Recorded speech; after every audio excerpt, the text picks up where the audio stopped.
We're going to check in with Bluffton University and find out what's happening on campus. And we're going to meet the new interim president at Bluffton University. Joining us today, Dr. Alex Sider. And thanks for joining us. Thanks for having me here, Holly. All right. So you're the interim president right now. Give us a little background because it's the first time we're meeting you here on Noon Edition. Right, sure. Well, I started at Bluffton in the fall of 2006 as a professor of religious studies. I've been here ever since. And during my time at Bluffton, I've also worked as our assessment director. I've worked as our vice president for academic affairs. I've directed a couple other programs. Right. Prior to coming to Bluffton, I grew up in Harrisburg, Pennsylvania, in that area. I did my graduate studies at Duke University in North Carolina. Oh, awesome. All right. So to us, the media, I guess at least, we were kind of shocked that the merger with the University of Findlay no longer. So now as the interim president, what's the next steps? What are you guys looking at in the future? Right.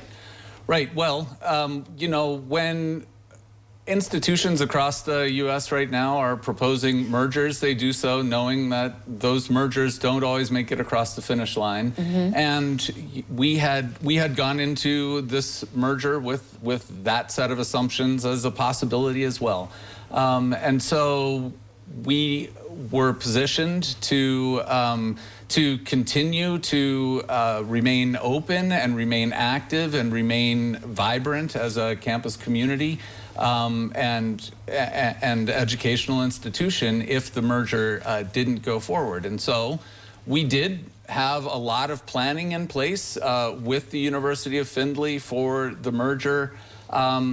But we also gained a ton of valuable insight into our institution, into what our next steps in higher education need to be. As you know, higher education is in a lot of flux nationally right now. So we need to be careful, we need to be deliberate, we need to be patient about the steps that we're taking going forward, but we're really well positioned to do that. Well, that's good. So do you think like merger with someone else is a possibility, or is this like totally off the table now and just, you know, focus on Bluffton?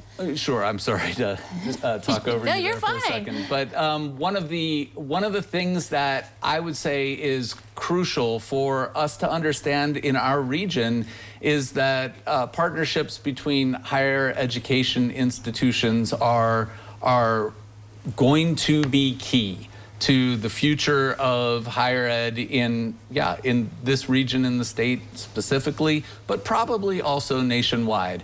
I don't know that we have another full merger in our future anytime soon, but we certainly have a variety of programs and partnerships that we already have in place and ones that we're continuing to build.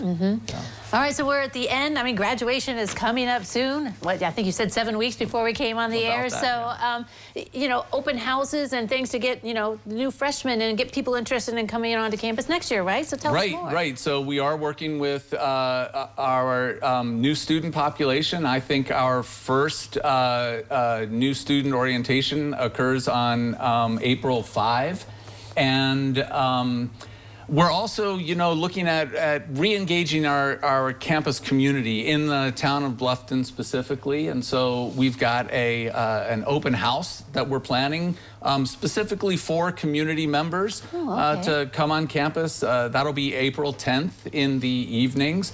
We'll have our buildings open for people in Bluffton to be able to see, you know, what it is that we're doing, where we're doing it.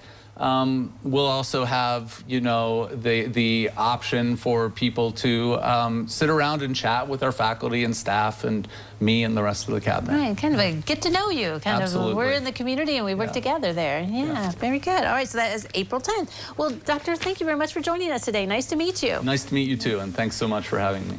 All right, don't go away. We'll take a look at the weather forecast next.